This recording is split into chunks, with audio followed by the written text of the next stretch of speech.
কৃষক বন্ধুরা দেখুন, কম খরচেই কিন্তু এই লাফার যে মাচা এটি কিন্তু তৈরি করা যায়। দেখুন এই জায়গা কিন্তু পাটকাঠি আছে আর বাঁশ, তার সঙ্গে এই যে সুতলি আর তার সঙ্গে জিআই তার, এটা দিয়ে কিন্তু সুন্দর আপনারা লাফার যে মাচা সেই মাচা তৈরি করতে পারবেন। এবং এই মাচায় কিন্তু আবার আপনি এর পরবর্তীতে কিন্তু ঝিঙা বা অন্যান্য যে উচ্ছে বলুন এগুলো কিন্তু চাষ করতে পারবেন। তো একবার দেখি আমরা মাচাটা কিভাবে তৈরি করব, সেই পদ্ধতিটা একবার দেখে নিই। এখানে মাচা তৈরি করা চলছে এখনও। আমাদের গণেশ দাই যে মাচা রেডি করছে ওইদিকে। তো দেখুন একবার আমরা দেখি যে কিভাবে মাচা তৈরি করলে দীর্ঘদিন মানে শক্তপোক্ত হয়ে থাকবে। আর পরবর্তীতে আরও 3-4টে চাষও কিন্তু আমরা এই মাচার উপরেই করতে পারবো। মাচা তৈরির ক্ষেত্রে 5টা উপকরণ হলেই কিন্তু যথেষ্ট। দেখুন আমি যেটা বলছিলাম যে জিআই তার, তার সঙ্গে বাঁশ, কিছু কুঞ্চি এবং পাটকাঠি আর সুতলি, এই যে কট সুতো। তো দেখুন প্রথমে কিন্তু এই বাঁশগুলোকে কিন্তু বেশ শক্তপোক্ত করে পোতা হয়েছে।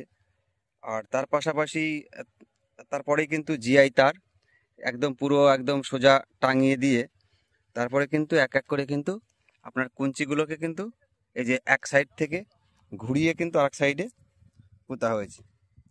তো এইভাবে যদি করা হয় তাহলে কুঞ্চিটা দেখুন এই মাঝখানে কিন্তু আপনার কেটে জয়েন করা না, একদম ভেঙে দেওয়া। তার মানে কিন্তু প্রচণ্ড কিন্তু শক্তপোক্ত হবে। দেখুন একবার বেশ আপনি কিন্তু জোর না খাটিয়ে কিন্তু আপনি এই মাচাটিকে কিন্তু ভাঙতে পারবেন না।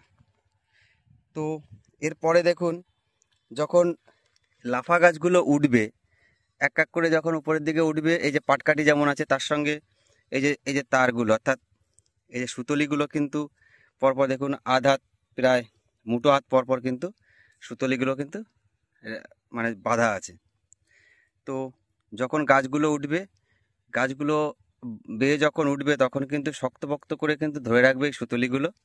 আর পাটকাঠি বেয়ে বেয়ে তো উপরে উঠছে। তো এইভাবে কিন্তু মাচা তৈরি করা যায়। তো আমরা এই যে পাটকাঠিটা কিন্তু দীর্ঘদিন থাকবে না, কারণ এই যে লাফা, এই লাফার পরেই কিন্তু পাটকাঠিটা থাকবে না। তারপরে আপনারা কিন্তু এর পরে যখন অন্য কোনো চাষ করা হবে, ঝিঙে চাষ যদি করা হয় এর পরবর্তীতে, পাটকাঠির জায়গায় আমরা অন্য কিছু সেই সময় আবার ব্যবহার করব। তো এই মুহূর্তে পাটকাঠি দিয়ে চলবে।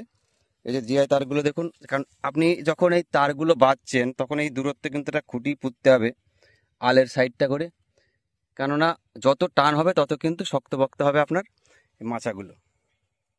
তো আপনারা এই যে খুব একটা খরচ যে তা কিন্তু নয়, আপনারা কিন্তু এইভাবে মাচা তৈরি করতে পারেন।